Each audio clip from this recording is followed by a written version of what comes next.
Well, good afternoon, everyone. Can I have a bit more light so I can see your faces? Yeah, because I'm scared when I talk to the black. It was a wonderful talk. I was sitting there, I was touched and moved. It reminds me a lot of things that happened to me. But first I would say I'm not talented a person. And I'm not well trained. And I have a lot of different, I never listen to my teachers, and my mother said, you should have to do this. I said, no, I would never do that. Not like Paul said, everything his coach told him, he listened, and he believed it. And to me, everything I heard on the media, everything I heard some people talking, it takes me 2 or 3 seconds to think about, is that true? Can I do different? This is something that I've been trained for years. I trained myself to do that. I'm not a talented person because I failed many, many times. I tried 7 years in a primary school. Normal student, 5 years of primary school. Because my school was too bad. They say it's too bad because everybody tried to enter the university or enter a good middle school, and we all failed. And I was one of the failure person. And I failed for key middle school, key high schools. I failed 3 times for the universities. And I applied for jobs and I think like 30 times jobs, all failed. I remember when I graduated from high school, I failed the university and looking for a job in a KFC. 24 people went and 23 accepted. I was the only one not accepted. And then I tried to be a policeman. 5 classmates went, 4 accepted, I was turned down. And when we started the business for Alibaba, I tried to raise money. I went to Silicon Valley, talking to venture capitalists. So, over 30 of them, none of them accept us and give us some money. But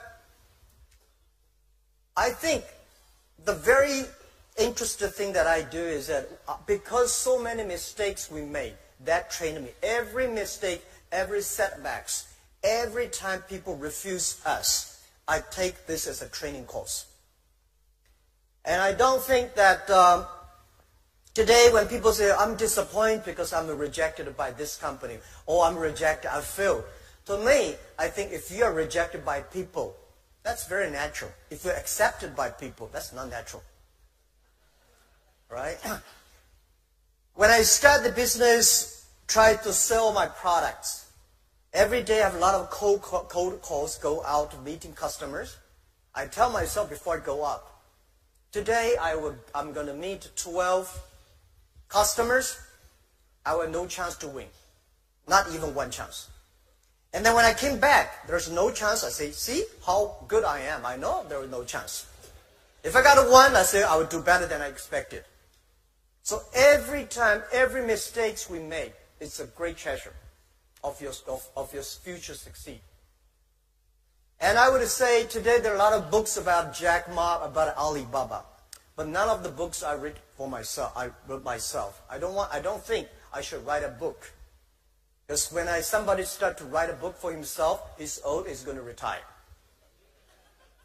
But if one day I do want to write a book, I want to write a book, the name is Alibaba 1001 Mistakes.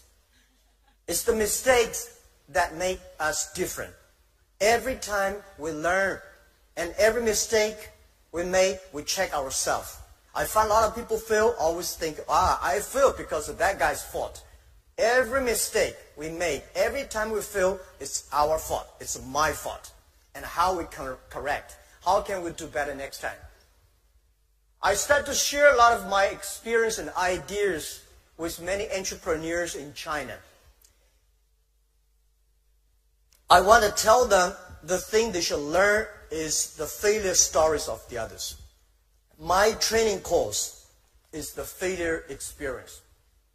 You know, I was not trained to be a I was trained to be a high school teacher. I never got a 1-day training in a business school. Luckily, I was not trained to be an MBA student.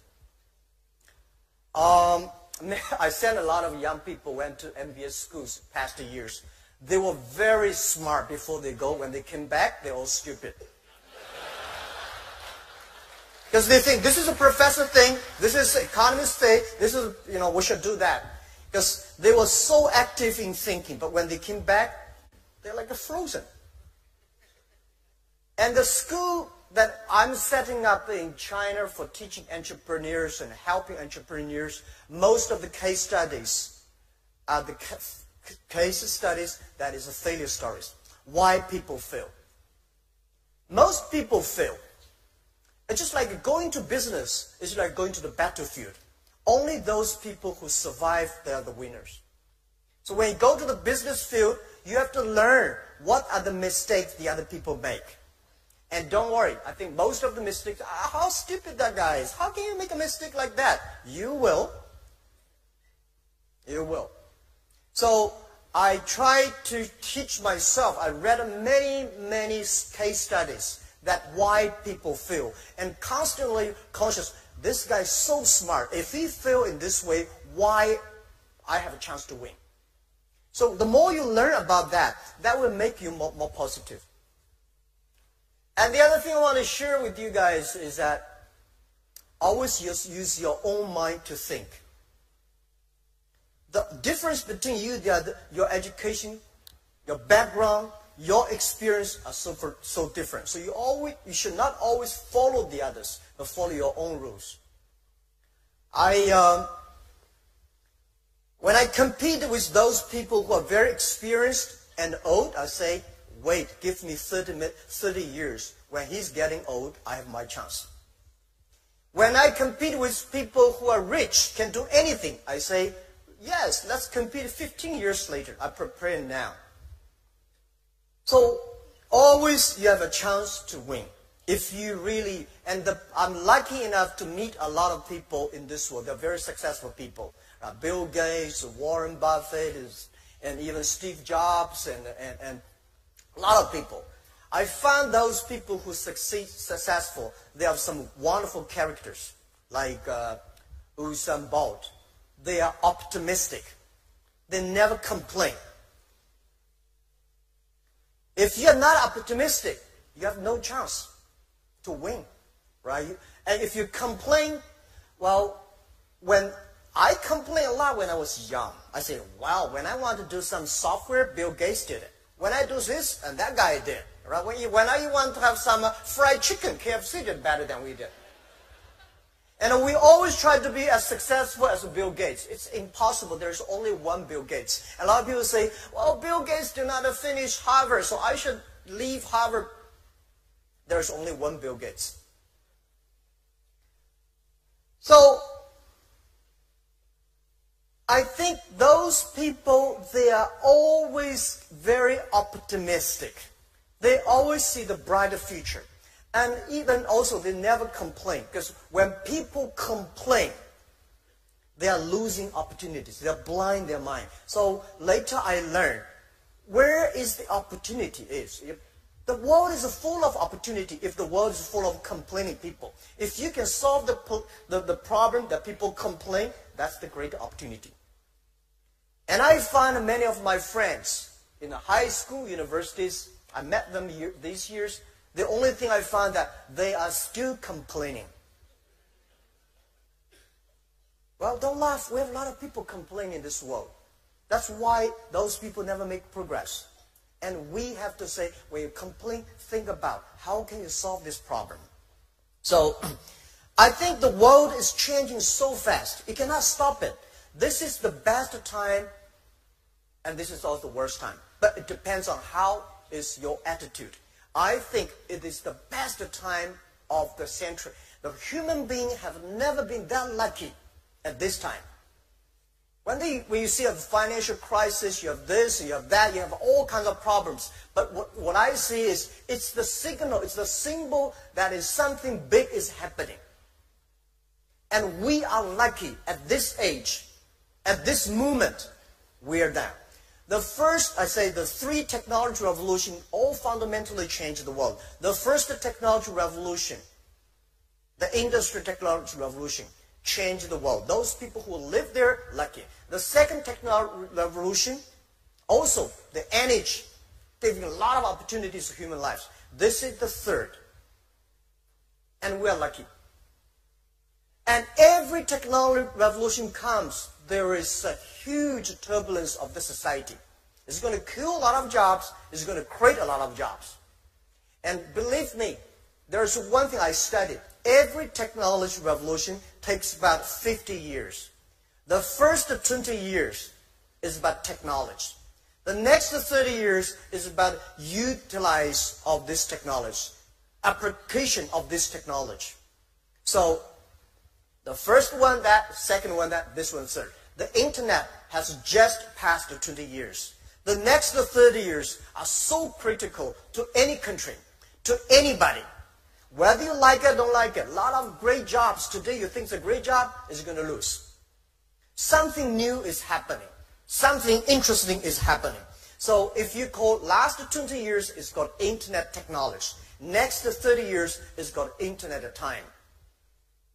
And this is something that I'm calling on a lot of young people. I said, please pay attention to those people who are below 30 years old. And next to 30 years. And pay attention to those companies who are fewer than 30 people. And I think why one of the reasons Alibaba succeed is 19 years ago when we started the business, especially 15 years ago when we started Taobao, the B2C model. No, it's all difficult to convince successful people to use your service, especially it is a new service. Nobody wants to try it. And those people who are not successful, want to be successful, will help you. So one of the focus that some US companies, when they come to China, they touch the successful people. And we think we should help those unsuccessful people. We should focus on young people. At that time, they were 15 years old and 18 years old. In the old China, in the old history, if you convince older people, young people follow. Today, if you convince the young people, the parents follow. If you change the young people, you change the future. If you believe the future, then believe the young people. So 15 years ago, we spent most of our time on educating, working with those people who are below 20 years old. Now, they are 35. They are getting more influential. They think buy things online. They think shopping online. They think do business online. They take it for granted. So we think give them another 10, 15 years, they will become the ministers. They will become the presidents.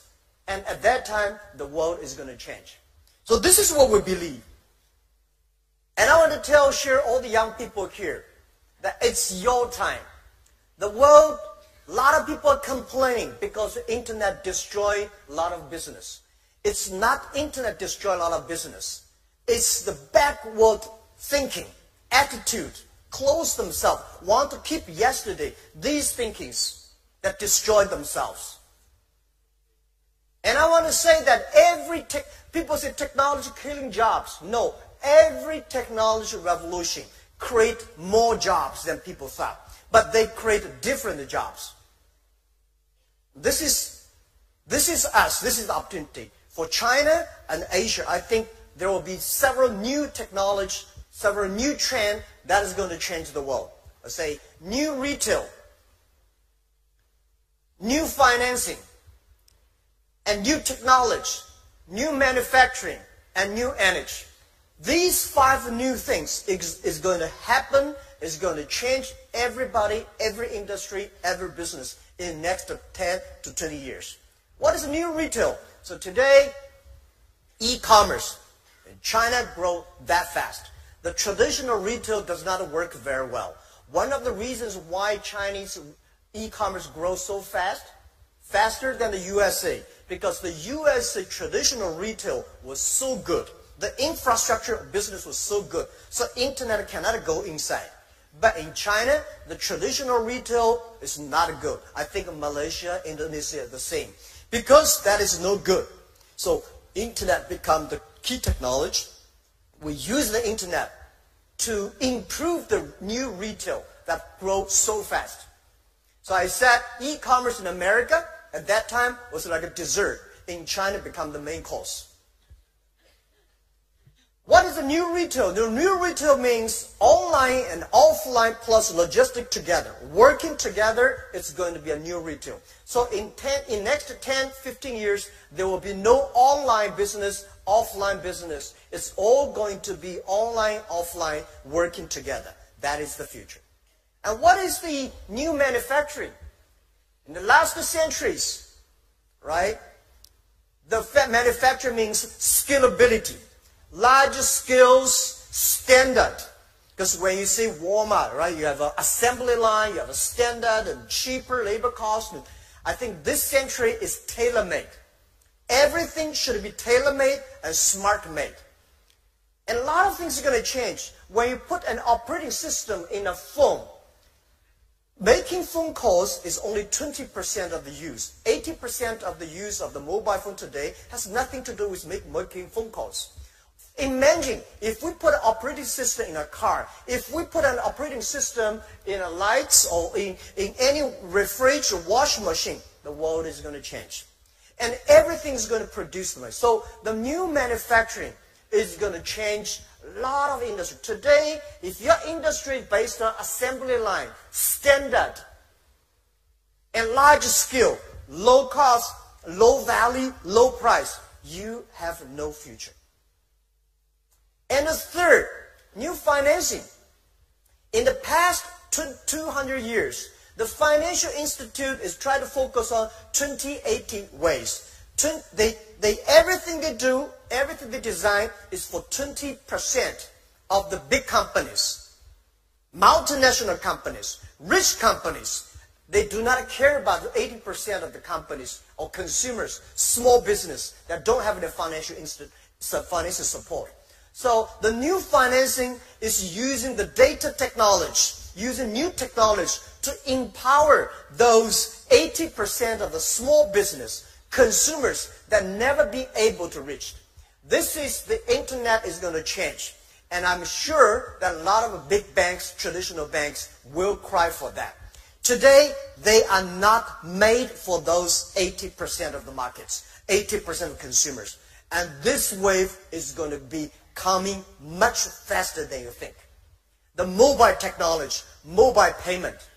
Today in India, right, only within 2 years, our partner there has already used a mobile phone to pay 200 million people using mobile phone to pay and get the money. So if you're using traditional ways, it's almost impossible within 2 years. So the new financial institution is going to change. The new financial system is going to change the world. The next is about new technology. Well, in Asia, we lost the IT. Today we're in the DT. I say from IT technology, IT time to DT time. It's not Donald Trump time. Like data time. It's totally different concept. IT is to make yourself strong, to enable yourself. DT is to enable the others. DT is so powerful. So the IT time that Asia lost our chance. We don't have IBM, we don't have a Microsoft, we don't have a Cisco, we don't have Intel chips. But on the DT time, we have a chance to win. And I think Asia and small business, especially those countries with low IT technology, it's a chance for us. A mobile phone today is much more powerful than a powerful PC computer 20 years ago. And look at Asia, look at Malaysia, Indonesia, Philippines. So many farmers are using mobile phones. If we can use the mobile technology, collect the data, things are going to be changed. So how we should put efforts, not following the IT way, but following the DT way. What is the mobile technology? What is the data technology? What is artificial intelligence or machine learning? These are the things I think Asian people can have the great opportunity to win. And then finally, I would say, but not least, this is the new energy. The first technology revolution, the energy is coal. The second technology revolution, the energy is oil. What is the energy of next century or this century? That is data. Without data, nothing can be done. And I want to tell all the young people here, Do not complain that you don't have the chance, like the opportunity like your father. Your father may not have the chance like these 5 news. If you start to learn, if you start to make up now, start to prepare now, you may succeed in 10 years. You will never be succeed tomorrow. But if you prepare, you have a chance. If you believe the future, if you believe this technology, if you believe this technology revolution is going to change the world, start to do now.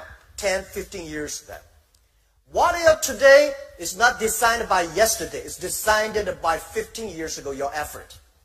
So your 15 years later, your life is decided by your today's decision and efforts. So this is what I believe. And I'm not like a bold. I think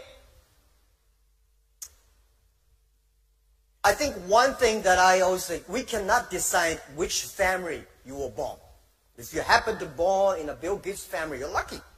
But you don't have chance. But we cannot decide where we're born, but we can decide where we die, how we want to die. If you want to die in a prison, it's simple. If you die in a decent, a lot of friends, also you have to make a lot of friends. You have to change your character, value system, these things. And I know I'm not going to die in my office. I'm going to retire and die on the beaches. Life is not about work. Life, you come to this world, it's a journey. All right? I believe we come to this world for holiday. All right. The other thing I want to change is that whether you like it or don't like it, this transformation is moving much faster than you thought. A lot of things are going to change. As I said, the white collar, today's white collar today is going to be, a lot of jobs are going to disappearing. So you see, you are data analysis. So we say, I'm learning data. So I'm going to do data analysis because this is going to be a hot job. I tell you, there will be no data analyst next to 10 years. The machine is going to do much better job than you are.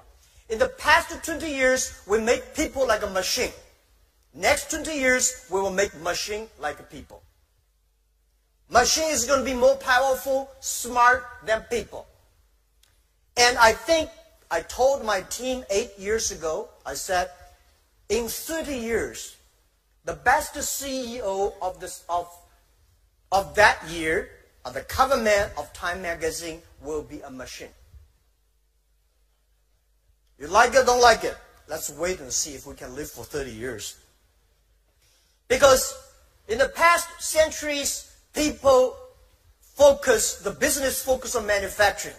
And next 30 years, business should focus on creativity. So because of that, a lot of things should be changed. Let's change the education. Let's change the way we teach the kids. I think we should put not only the knowledge, machine can remember knowledge much faster. I said to a lot of people, say, when we compete who is smarter, we say, well, this guy recite, can remember every words, every poems, every sentences. He's very smart in remembering. I tell you, machine can remember better than you do. And those guys who can calculate faster, machine can calculate faster than you are. Machine never get angry, never get tired. They can always do a better job than you are. So if you in the future want to compete with the machine who is more knowledgeable, you have no chance to win. How we can compete with a machine? I think we should teach our kids culture, value. These are the things that human can always win the machines. That is why we should teach the kids. There are two things I think the education focus on: imagination and creativity, and teamwork. These are the things that we should teach our kids. We should teach our kids music. We should teach our kids sports. Sports make the kids understand what is teamwork. Music make people understand. Music and painting make kids understand what's imagination, creativity. So if we do not start to change the education, the thing we teach the education, we are going to be in big trouble. Our kids will always complain. It's not their fault, it's our fault if we don't start to do it. So I believe in the future, it's not about the competition of knowledge. It's about competition of wisdom, of experience. How can you survive in such a mobile, such a complicated, sophisticated world? And I say today people are not worried because machine getting smarter. They play chess. They play Go better than human beings. People say, oh my God, what am I going to do? I never worry about that. Why I don't worry about that? Machine. I don't like the artificial intelligence, the word artificial intelligence, AI. For me, AI means Alibaba inside. It's not artificial intelligence. Artificial intelligence, if you try to teach a machine to do things that human being can do, it's just an insult of the people. Machine's supposed to do the things that a human being cannot do. That is something we should do. So I believe it's not artificial intelligence. It should be machine intelligence. Do something that people cannot do, human being cannot do. Like cars. We know car can run faster than human being, but we never make a car like a human being. If you make the wheels like this, car can never run fast. Wheel is a wheel, and human beings do not have wheels. So let's do something that is different. And calculation, big data, and all these things, we have to know very clear that human being, I'm an optimist, human being will always win machines. Don't worry too much about that. I never worry about the things most of the scientists are worried about. I never worry about the things prime ministers worry about. I only worry about things I worry about. Because in Alibaba, I have already enough things to worry about every day. The next thing I want to say is that the business people here, young entrepreneurs, I heard young people talking about, I was like, oh, I don't have a chance like a Lee Ka-shing, I don't have a chance like a Mr. Kwok, I don't have a chance like that. I tell you one thing, they may not have a chance like you at that time called entrepreneur. What is entrepreneur? Entrepreneur, to my understanding, is social scientist plus artist. You have to be a social scientist. You understand a human being. You understand the behavior. And then there's need. Change yourself. And you should be very artistic. How do you make the team? The reason why Jack Ma succeed is not because I'm that smart. Because I have great people. I know how to work with them. And the great people and I will know how to understand the society. What's the need? So if you want to be a company to be more successful, you have to sure what big problem you solve for society.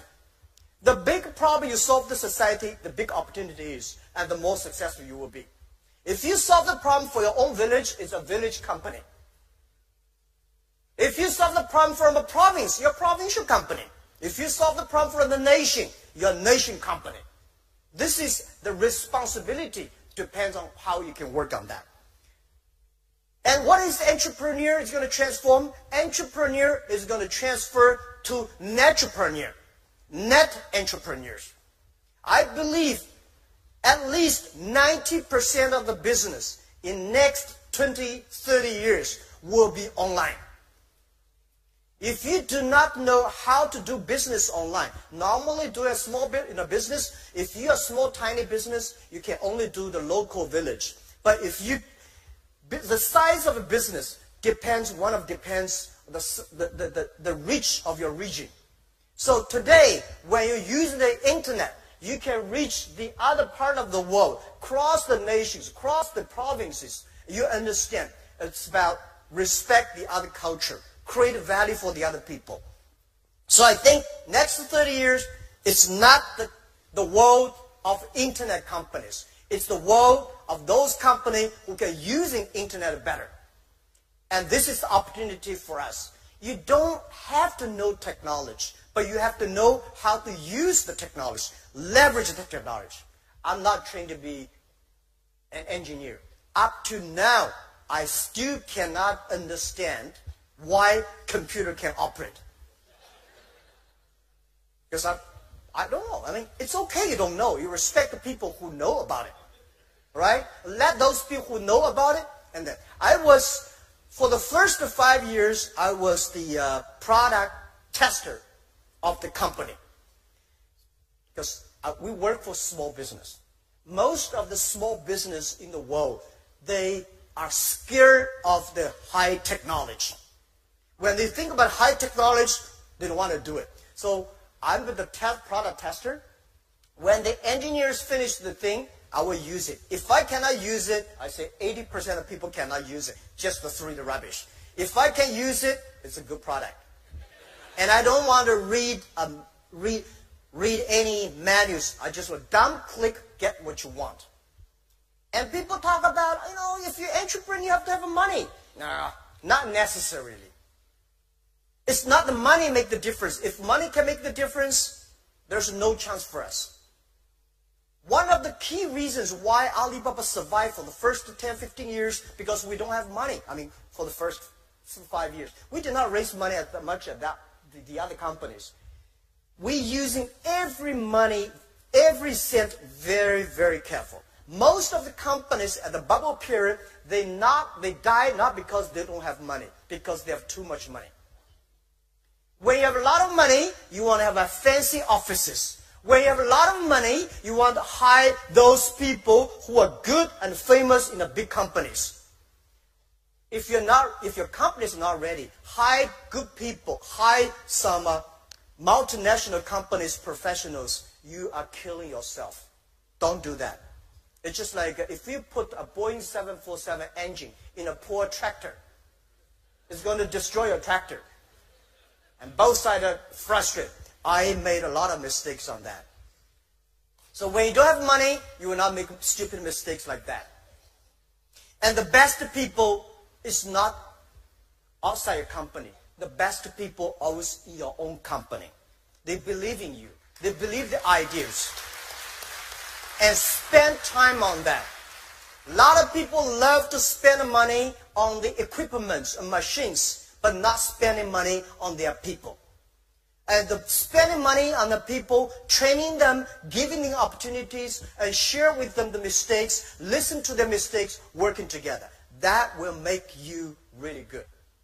And I would say, people say, wow, how can Alibaba have that many talents? I tell you what, 15 years ago, when we started business for the first 3 years, we cannot hire people. People say, internet, Alibaba, such a strange name, right? And no money, no fun, no reputation. So we said, we hire people so difficult. So that we only hire those people if they're not that much disabled, we hire them. They join the company, and years later, when we got something and people get more powerful, they start to headhunting us. They take our good talents. And those people who were good, they were all headhunted. Those people were not good. They have nobody to headhunt them, and they stay in the company, become very successful. To my understanding, those today, the best training, people, he's the expert of internet.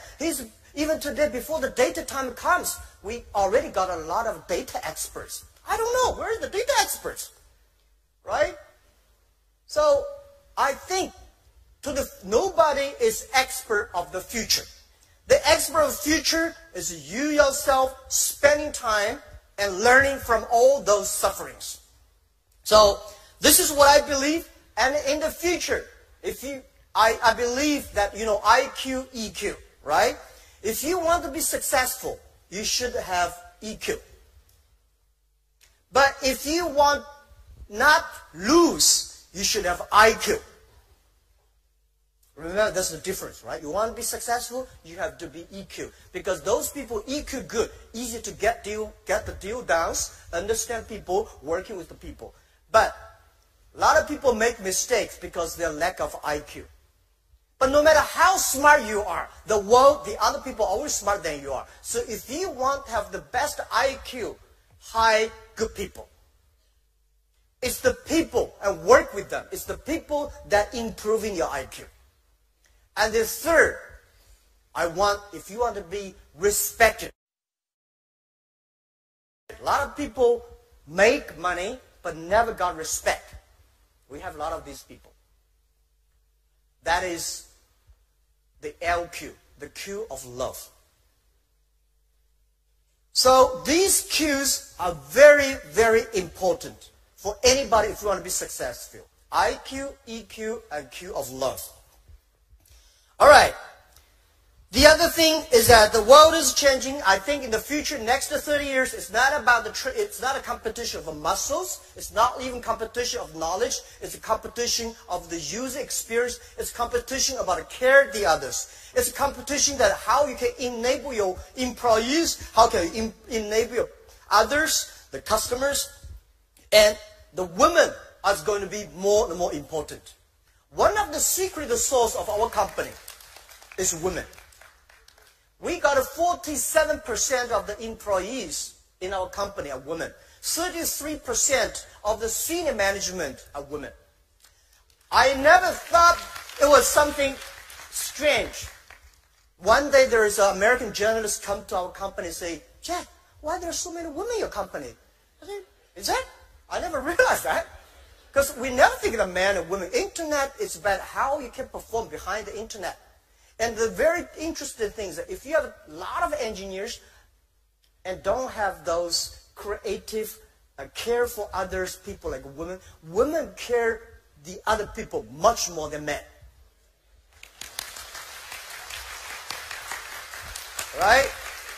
Men care for their own power, promotion, pay. They care, but women, they care for the kids, the parents, the husband, and in my work. And they know how to change themselves to making sure the other people are good. If you have that quality, you have a chance to win. So I think women leaders in the 21st century is going to be like that. Not only leaders in the politician, but leaders in the business field, culture, everywhere. And I strongly believe that. If you want to make your company can be sustainable, please hire more women.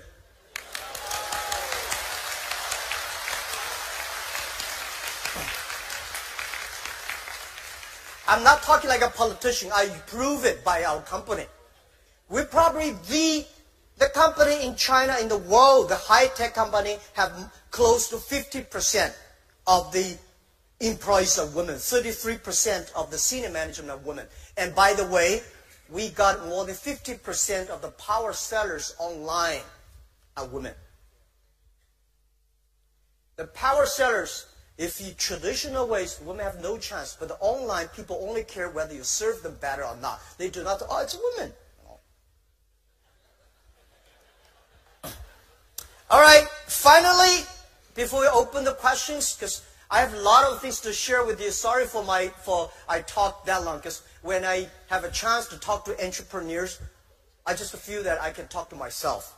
I feel a lot more comfortable when I talk to the small business and young entrepreneurs. Because when I talk to investors, I got a headache. But when I talk to entrepreneurs, I feel that we are the same animals. When we talk to big companies, they talk about competition, revenues, and profit, and But when we talk to the small business, we talk about the dream. We talk about team. We talk about customers. All right.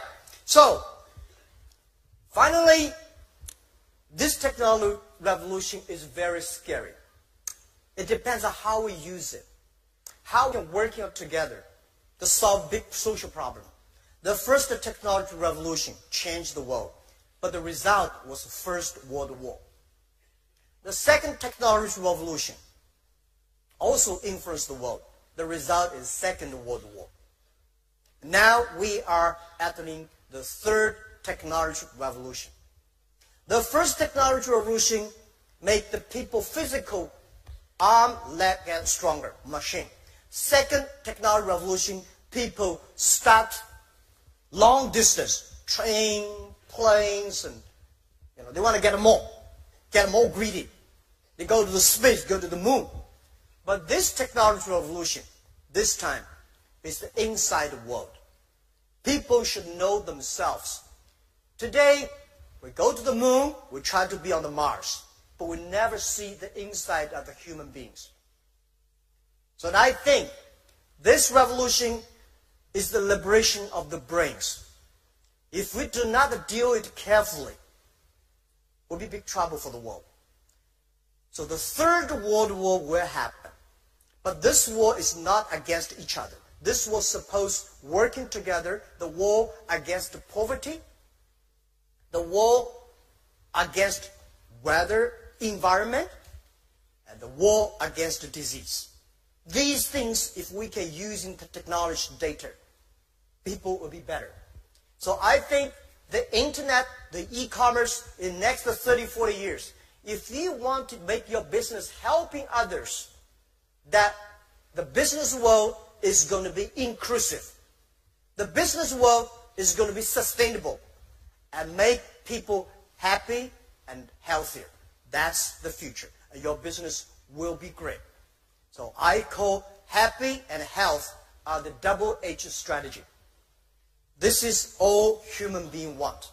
Everything you do, because of the data and technology, if you can make your people, your team, your customer, the world happy and healthier and sustainable, it's going to be big.